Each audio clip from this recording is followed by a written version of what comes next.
when Karen from the HOA burst through my gate, phone in one hand and a clipboard in the other, screaming about unregistered agricultural structures. She had no idea she was about to step onto federal surveillance grounds in the middle of a months-long DEA sting operation. She pointed at my barn like she'd just spotted a terrorist cell operating under a chicken coop.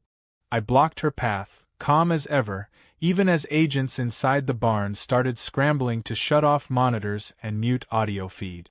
Then she did what every HOA tyrant with too much time and zero context does. She called 911.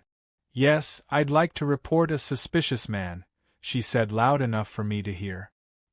"He's operating some kind of secret lab in a barn.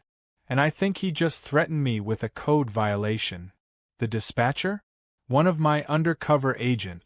And her reaction? "Let's just say the phrase, ma'am, please step away from the federal operation," nearly made her drop her acrylic nails right into her crock. The thing is, I never wanted any trouble. That's why I chose this quiet, half-forgotten HOA community on the edge of nowhere. My job as a DEA agent demanded secrecy, silence, and the kind of low-profile environment where no one noticed anything unless it directly blocked their mailbox. I had moved here under the name Mike Thompson, bought a small house with a barn out back, and told nosy neighbors I restored vintage farming equipment. No one questioned me. Not until Karen got elected HOA president. Karen wasn't just an HOA president, she was a power-hungry mix of mall cop energy and daytime courtroom drama. She had lived 2 blocks down for years, but the moment she got her hands on a gavel and a flimsy folder labeled HOA Guidelines, she began her campaign of control. Grass an inch too high.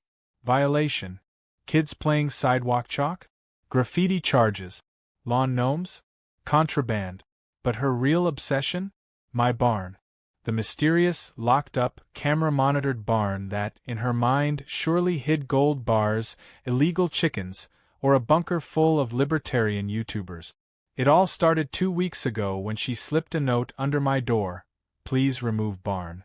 HOA bylaws prohibit secondary agricultural dwellings within 500 feet of paved road. Karen. I ignored it.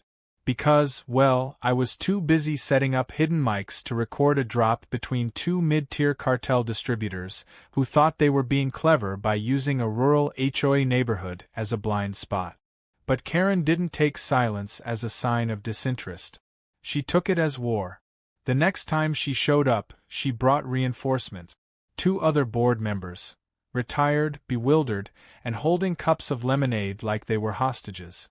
She marched up my driveway in her HOA president visor, demanding to conduct an unannounced compliance inspection. I laughed and shut the door. 10 minutes later, she was in my backyard, peering through binoculars at my barn like she was discovering the Loch Ness monster behind a John Deere. I should have seen it coming, the 911 call. It was only a matter of time before she took things to the next level.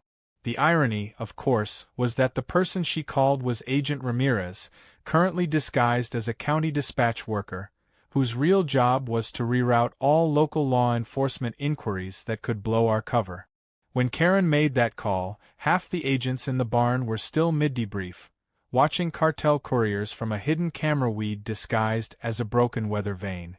The other half were laughing so hard they nearly blew our audio levels. But the real problem wasn't her ridiculous claim. It was that Karen, in all her entitled fury, had posted about me on the HOA Facebook group earlier that day. Warning: mysterious man with suspicious barn, possible drug activity. Taking action. HOA United. And unfortunately, someone who wasn't in on the sting, a well-meaning deputy from the county sheriff's office, had seen it and decided to respond to the 911 call. That meant within 15 minutes of Karen's little performance, we had flashing lights coming down the gravel road. I stepped outside just as the cruiser pulled up, lights spinning, siren off but tension high. The deputy stepped out, hand on his belt, clearly expecting something a little more Breaking Bad and a little less backwoods dad. Karen beamed like she'd just saved the world. "There he is," she shouted. "That's the barn guy. He threatened me when I tried to inspect it. Ma'am, the deputy said cautiously, you said he had weapons. Karen waved her hand. Well, I meant emotionally threatening. His tone was aggressive. And he said something about federal property, which we all know is impossible because this is HOA land. I took a breath, opened my wallet, and flashed my real badge. DEA. The deputy took a step back, eyes widening. Karen's mouth dropped open, then clamped shut like a rusty trap. You're what? DEA, I repeated. This barn? It's part of an active investigation. Your Facebook post? Already flagged by our cybersecurity team.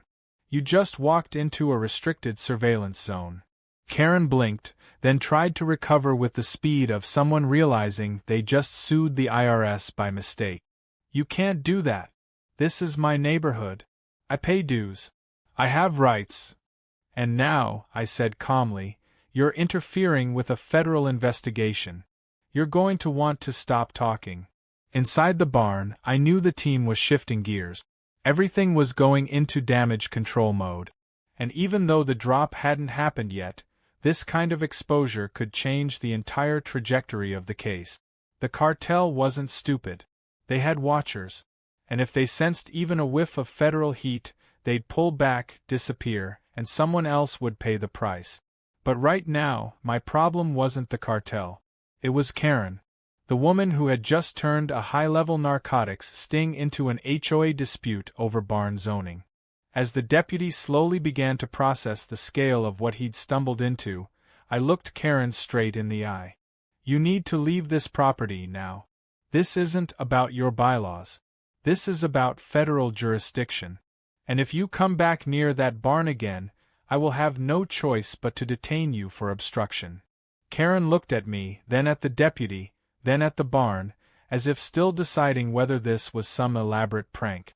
Then she turned and stormed off, muttering about lawsuits, news crews, and how this isn't over.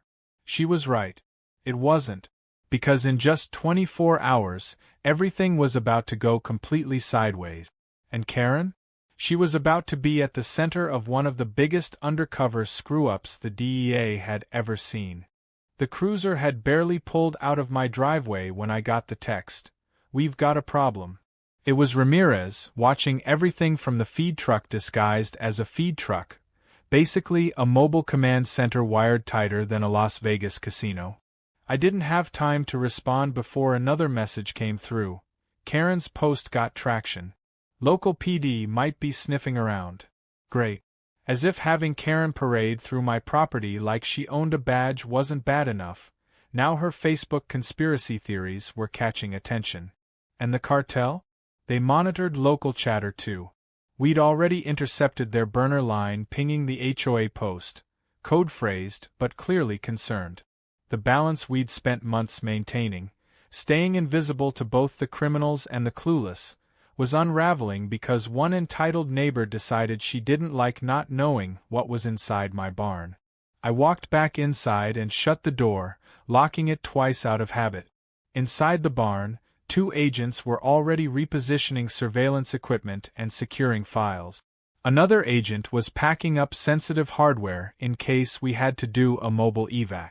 If the cartel thought we were onto them, they'd move fast, scrubbing evidence, rerouting shipments, maybe even torching the local pipeline.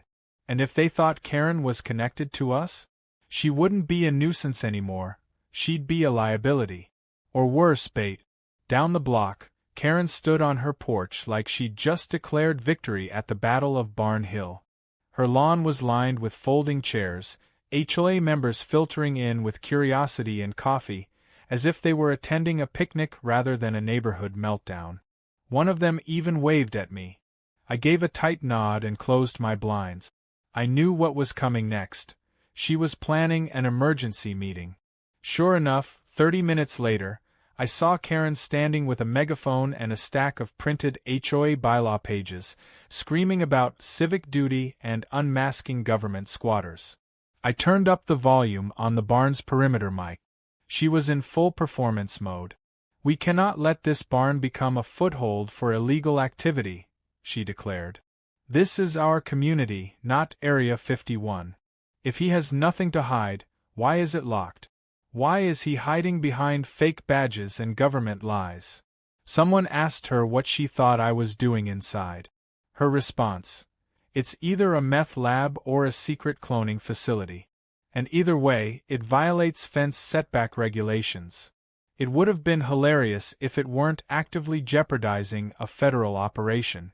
That's when I saw the cop again. Not the one from before. This guy was older, heavier, with a slow gait and a more serious look in his eyes. He wasn't in uniform. He knocked on my door politely, but the tension in his stance told me everything. I stepped out, flashed the badge again, and nodded toward the barn. I'm going to need to verify your jurisdiction, he said, clearly not part of the sting. I get that, I said, keeping it cool. But before you make any moves, call this number and ask for Special Agent Hendrick. Use passcode Copperfield Protocol. He gave me a long look, like he wasn't sure whether to laugh or draw his weapon, but he called. 2 minutes later, he hung up and nodded with new respect. Didn't realize I was walking into that kind of op. I gestured toward Karen's property. Unfortunately, not everyone got the memo. She called the station twice. Said you were building a missile silo. Would have been quieter, I muttered.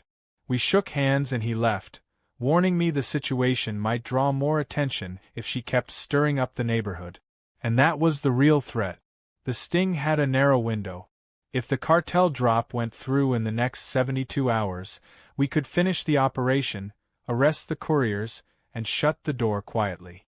But if Karen's circus pulled in too many spectators, we'd either have to abort or go loud. Neither was good. One blew months of planning. The other risked lives. As I returned to the barn, Ramirez slid open a panel near the back wall and waved me over. We've got chatter. The cartel thinks we've been compromised. That Facebook post pushed them into alert mode. They pulling the drop? No. They're accelerating it. Tonight.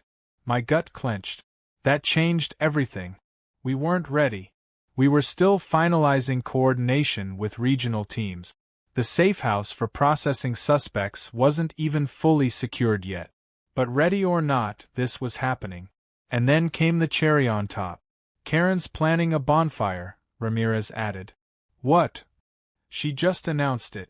HOA Community Unity Night. Starts in 3 hours. Guess where she's setting it up? I didn't have to ask. Of course it was next to the barn.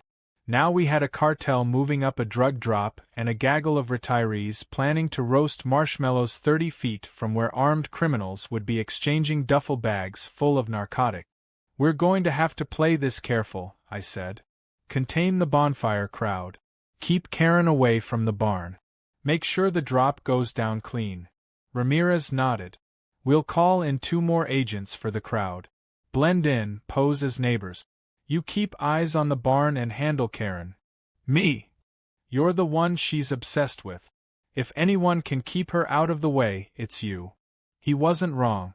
But the thought of spending the next few hours distracting a woman who thought I was personally responsible for government tyranny made me want to reconsider the entire concept of federal employment.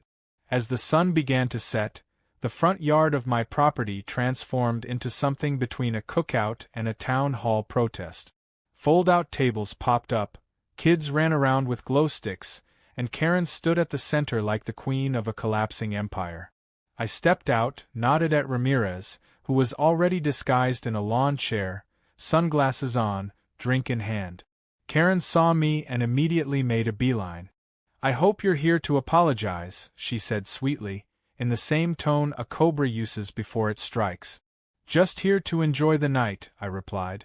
Well, maybe you'll answer a few questions in front of everyone. Like what you're hiding in that barn. Would, I said. It's a barn. She narrowed her eyes. I know you're not who you say you are. And yet, I live here. Just like you. She tried to push past me, heading toward the barn.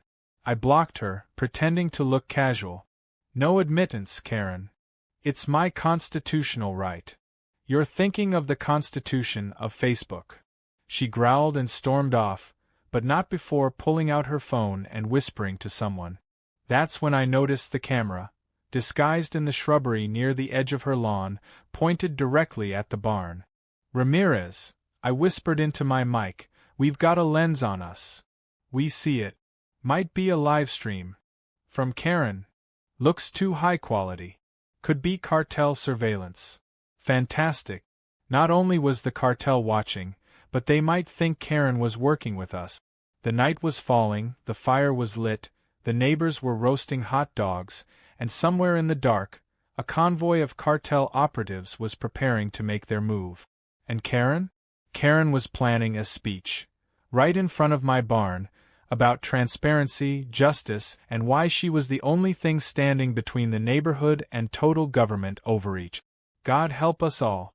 By morning, Karen had declared herself a local whistleblower. Her HOA Facebook post from the night before, complete with a blurry screenshot of the barn and a red circle drawn around what she claimed was a government-grade motion sensor, had over 300 comments. It had also been shared outside the neighborhood to local conspiracy pages with names like Truth Seekers USA and Deep State Unmasked. One of the commenters even claimed they saw black helicopters over the neighborhood, which, considering the DEA's current helicopter budget, was laughable. Another insisted the barn was a FEMA holding facility. It would have been hilarious if it weren't actively putting lives in danger. Karen, emboldened by her newfound internet fame, walked around that morning like a woman running for office. She wore a sash that said "Neighborhood Advocate," which she absolutely made herself, and carried around a binder labeled "Evidence." In it, according to an agent who managed to peek during a lawn chat, were screenshots of emails she had sent to local news stations, a badly photoshopped image of me shaking hands with someone in a hazmat suit, and about 15 printouts of maps showing barn locations overlaid with the phrase "coincidence." We were entering dangerous territory now, not because Karen posed any threat to the mission directly, but because she was drawing eyes we couldn't control. The more noise she made, the more likely it was that someone from the outside would blow our cover unintentionally. Or worse, the cartel would interpret it as betrayal and go dark. Our window was closing, and it was closing fast. To make matters worse, Karen had baked a pie.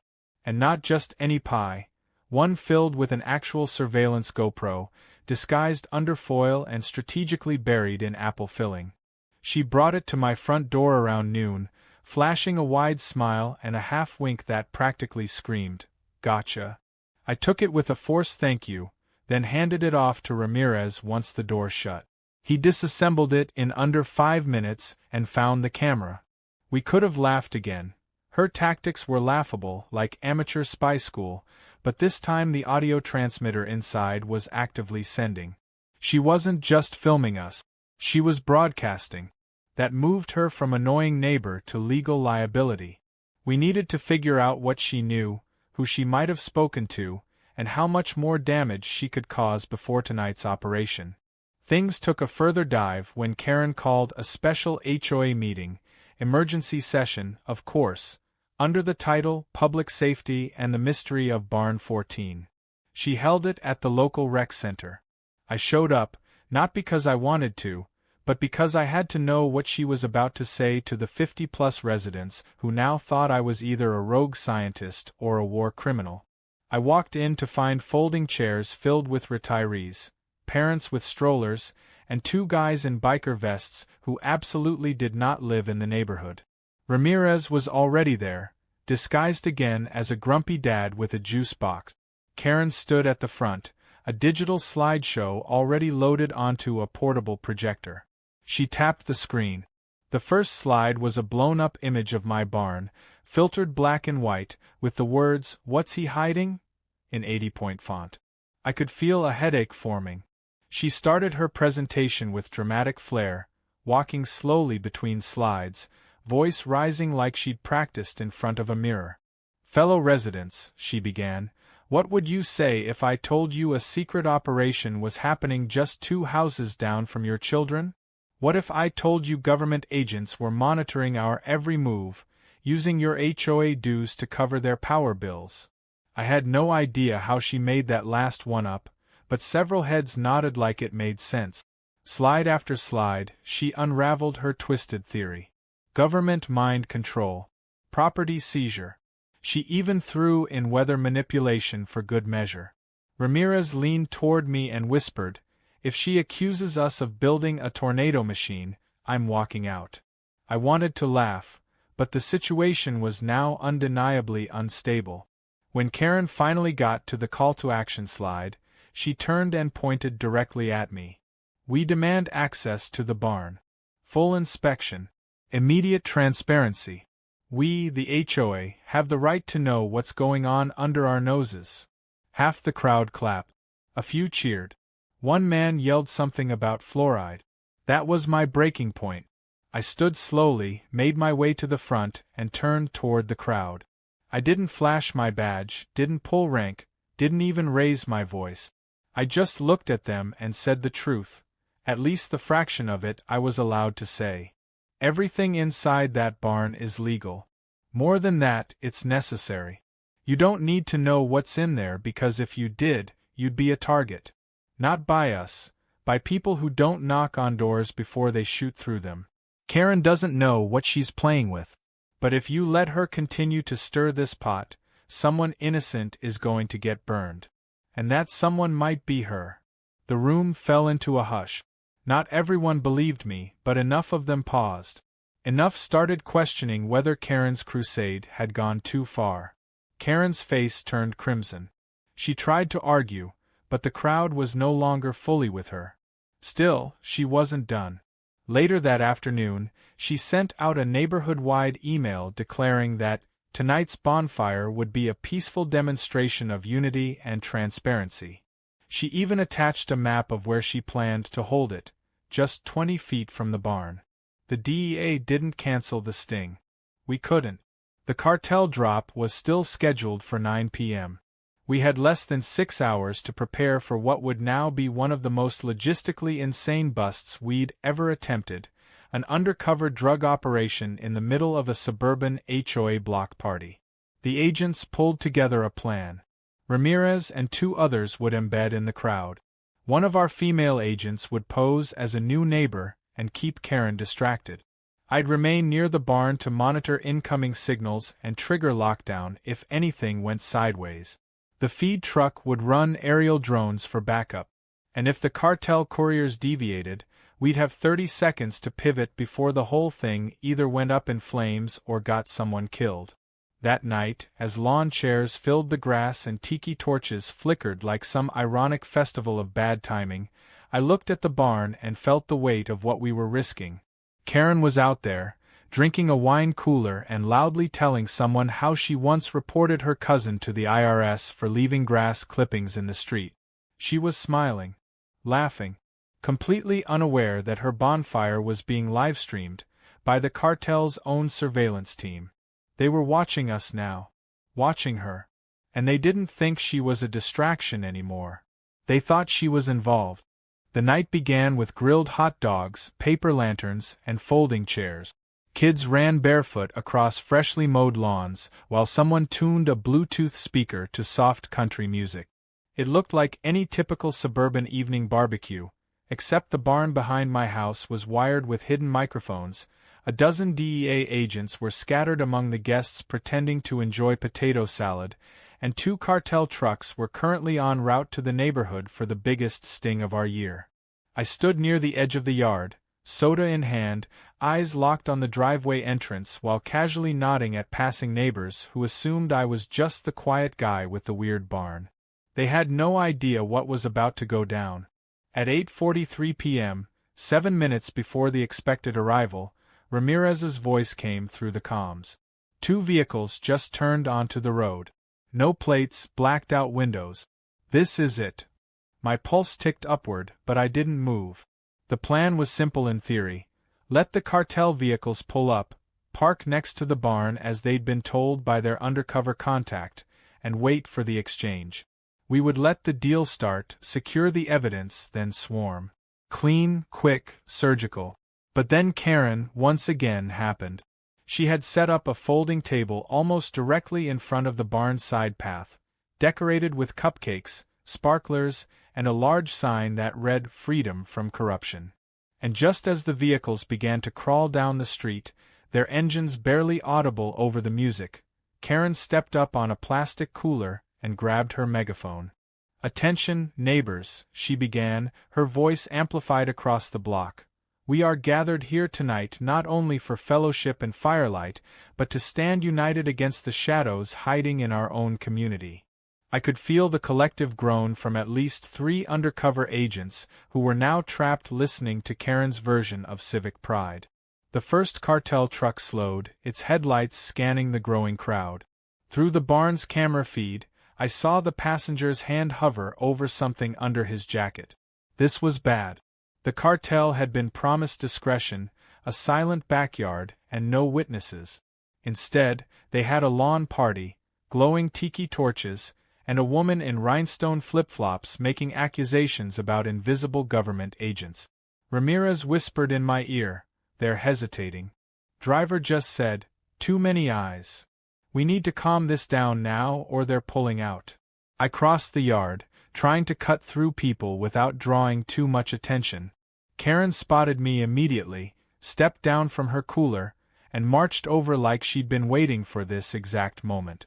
"So, have you come to confess? Or are you just here to intimidate me into silence?" I forced a smile. "Just here to make sure everyone has a safe, peaceful night. You know how fire codes are." She narrowed her eyes. "Don't condescend to me. You can't hide forever. I've got people watching too. Friends in high places." I stepped closer. "Karen, I need you to move your table. It's in the path of a fire zone access." "What fire zone?" she demanded. "The imaginary one I'm about to enforce if you don't move. Please." She scowled but relented, dragging the table aside just as the first cartel truck pulled up, tires crunching softly over gravel. They were in position now. 2 men stepped out, dressed like generic contractors but moving with a stiffness that screamed muscle. They scanned the area quickly, zeroing in on the barn. One gave a faint nod. I activated the first marker, just a quick ping in the earpiece letting the team know the suspects had arrived. Then all hell broke loose. From across the lawn, a teenager, probably one of the neighbor's kids, set off a string of illegal fireworks. Loud, popping bursts filled the air, sending people cheering and clapping. But to the cartel, that sound wasn't celebration. It was gunfire. One of the men at the truck ducked, pulled his jacket back, and revealed a weapon. His partner yelled something in Spanish and reached into the truck bed. Ramirez's voice barked in my ear. "Go now. Go now. Go now." I dropped my soda, ran to the barn, and hit the signal. DEA agents erupted from cover like clockwork. 2 near the grill tackled the first cartel member. Another, hiding in a fake cooler cart, swept out with a taser and dropped the second man before he could reach his weapon. Screams filled the air. Folding chairs flew. Karen shrieked and ran the opposite direction, clutching her binder like it was a holy artifact. One woman fainted into a kiddie pool. But it wasn't over. As the scene devolved into chaos, Karen tried to make a break for it, not away from danger, but toward the barn. Either she thought it was finally her moment to expose the truth, or she was just in full panic mode. Either way, she reached the barn side entrance and yanked the door, only to trigger a motion sensor that deployed our emergency drone net. 1 second, she was mid-sprint. The next, a tightly packed mesh shot out, wrapped around her arms and legs, and sent her tumbling onto the grass like a deer caught in a volleyball net. Everyone froze. The remaining cartel driver, stunned by the flying Karen, gave up instantly, raising his hands as agents swarmed him.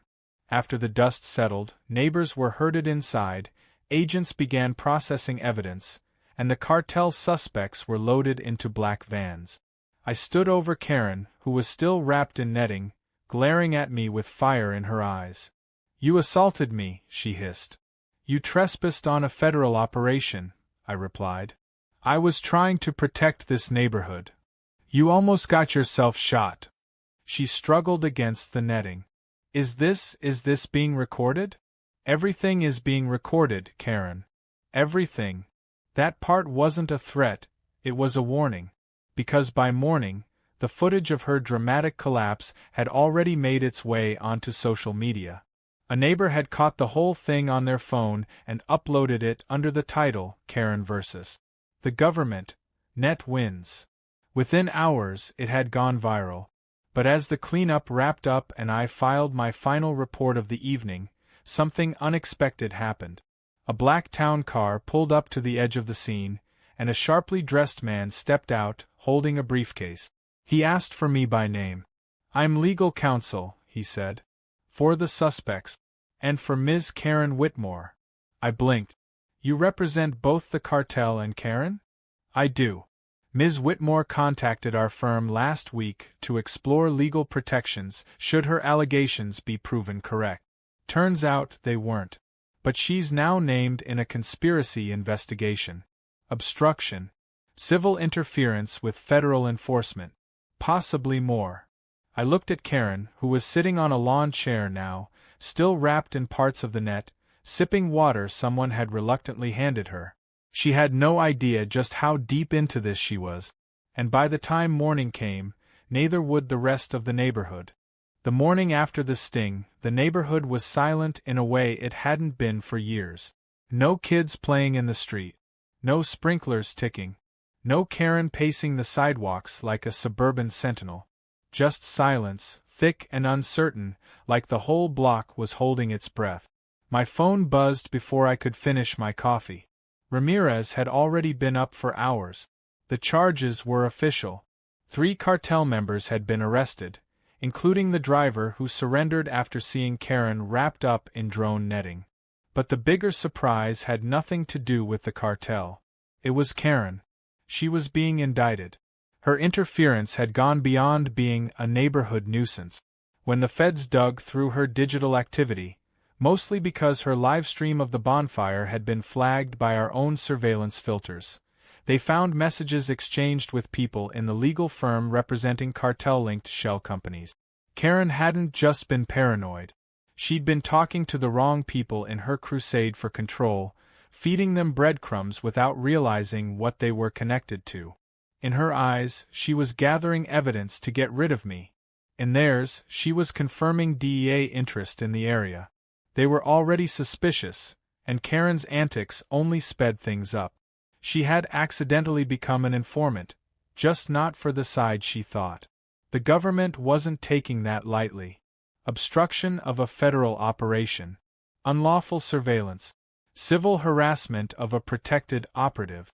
And then there was the part where she had tried to enter a restricted facility during an active sting.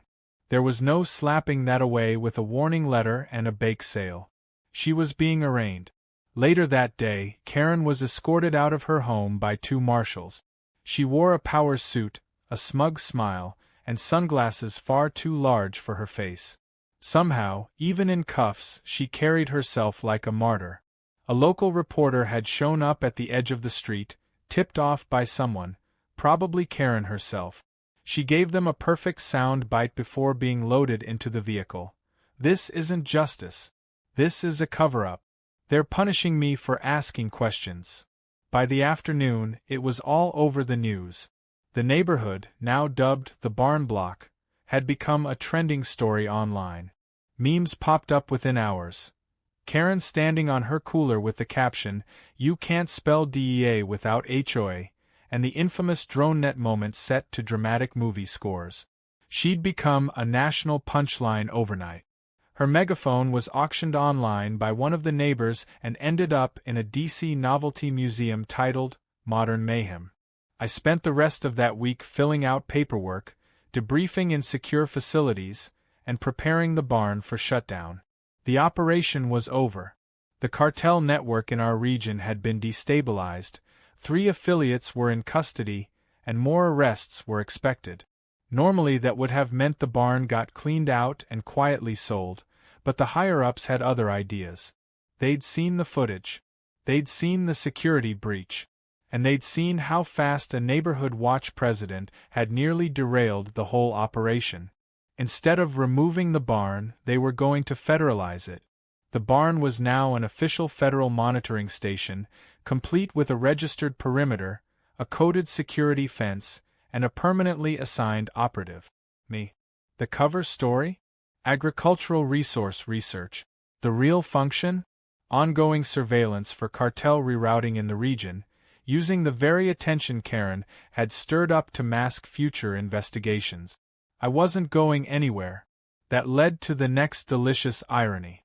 Karen's house, now vacant and legally forfeited due to evidence collected from devices in her home, was being sold at government auction. And the buyer who showed the most interest? An offshoot of our own legal team.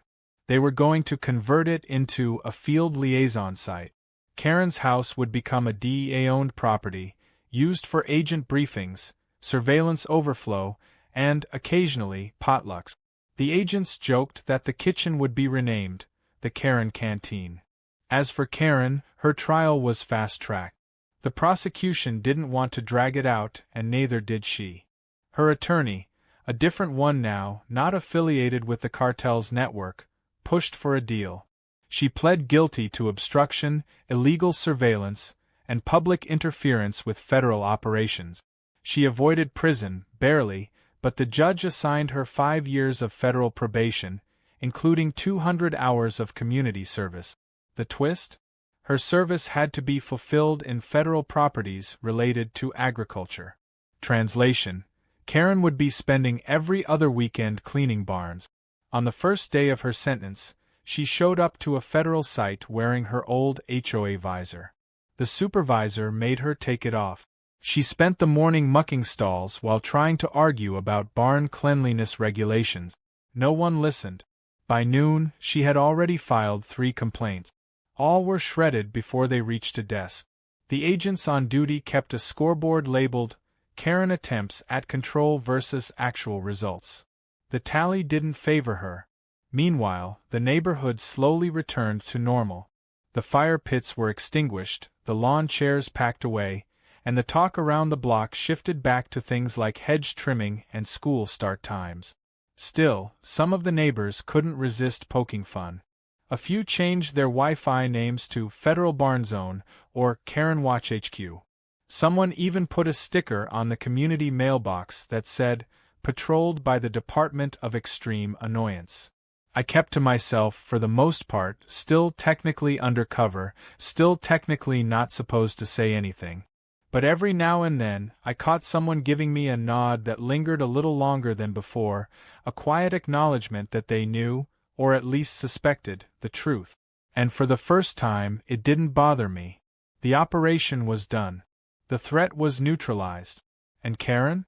She was scrubbing buckets with a toothbrush somewhere outside of town. Then, about 2 months later, a letter arrived. No return address. Inside, a single typed page. It read, "My name is Karen Whitmore.